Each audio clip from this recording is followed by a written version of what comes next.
एवढ्या शाळा आहेत, या शाळांचं एकदा ऑडिट करायला सांगा. किती शिक्षक कमी आहेत ते पहा. कारण ऑलरेडी इथं जी परिस्थिती आहे, आदिवासी बहुल भाग आहे, त्याच्यामुळे विद्यार्थ्यांना शिक्षणासाठी एकच पर्याय जिल्हा परिषद शाळा. आणि ह्या ज्या शाळा आहेत एवढ्या वाईट परिस्थितीत आहेत. बरं, कमीत कमी 2000 शिक्षक हे इथं कमी आहे. आणि जर आपण शिक्षणाला आणि आरोग्याला महत्व देतो तर तेव्हा शिक्षणाचं महत्व तेव्हाच असेल की जेव्हा हे सगळे शिक्षक असतील. तर जे शिक्षकांच्या जागा ज्या कमी आहेत, माझी अध्यक्ष महोदयांना विनंती आहे की ह्या सगळ्या जागा भरून घ्या. आणि संपूर्ण महाराष्ट्र आणि पालघर जिल्हा, जसं बोललो का इथल्या विद्यार्थ्यांनी शिकायचं असेल तर जिल्हा परिषद शाळा महत्वाची आहे.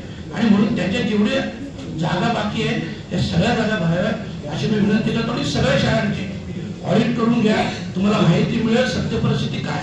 माननीय खासदार सुरेशजी म्हात्रे, जरा प्लीज जरा इथे मीटिंग चाललेली आहे आपली. We are very much serious about every subject. 26 जानेवारीला जेव्हा मी आलो होतो त्यावेळेला जिल्हाधिकारी बोडके साहेब आणि जिल्हा आपले अधिकारी म्हणजे जिल्हा परिषद सीओ पालवे साहेबांच्या बरोबर चर्चा झाली. तर इथे मोठ्या प्रमाणामध्ये शिक्षकांच्या जागा आहेत पण शिक्षक नाहीत.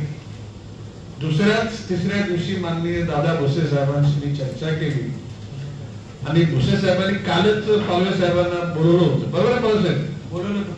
पण काल काही कारणास्तव त्यांच्या बैठका रद्द झाल्या.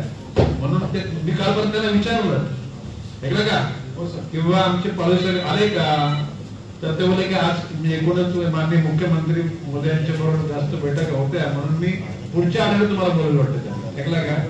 तर सुरेशजी म्हात्रे, आपण केलेल्या सूचनेच्या अनुषंगानं माननीय बोडके साहेबांनी पालवे साहेब आम्ही फार अगोदरच सगळे बरेच होते. जिल्हा परिषदचे अध्यक्ष पण होते, सावरा खासदार नाही, परंतु त्या आम्ही गांभीर्याने घेतले. आणि मी भुसे साहेबांना सांगितलेलं की लवकरात लवकर तुम्ही परवानगी द्या. आणि काय अडचण असेल पालवे साहेब तर चर्चेनंतर परत मला तुम्ही काय भुसे साहेब बोले मला सांगा, मग जिथे काय गरज असेल त्या गोष्टी करू.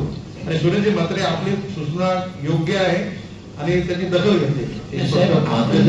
दोन्ही गोष्टींना प्राधान्य दिलं ना, आरोग्य आणि शिक्षण, तर त्याच्यातला एक आरोग्याचा पण विषय परिस्थिती आहे.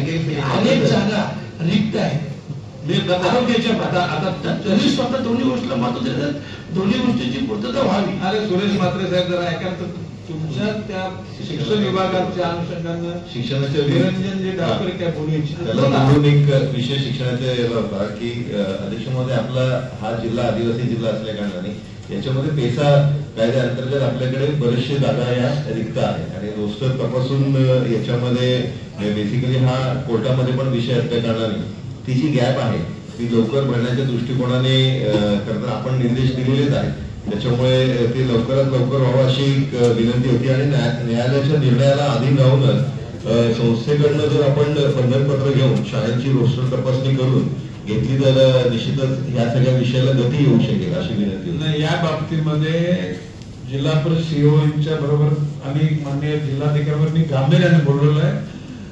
किंवा त्या दिवशी जसं शिक्षकांच्या जागा रिकाम्या झाल्या, त्याचबरोबर आपला जिल्हा आदिवासी बहुल जिल्हा आहे. पेसा कायदा ते लागू आहे, परंतु आपलं ऑफिस आहे हे नॉन पेसा एरियामध्ये. त्याच्यामुळे वन स्टेप अहेड जे बेनिफिट मिळतात ते मिळत नाही. मग ती बाब मी प्रस्ताव माझ्याकडे द्यायला सांगितलं होतं, दुर्दैवानं तो मला नाही मिळाला.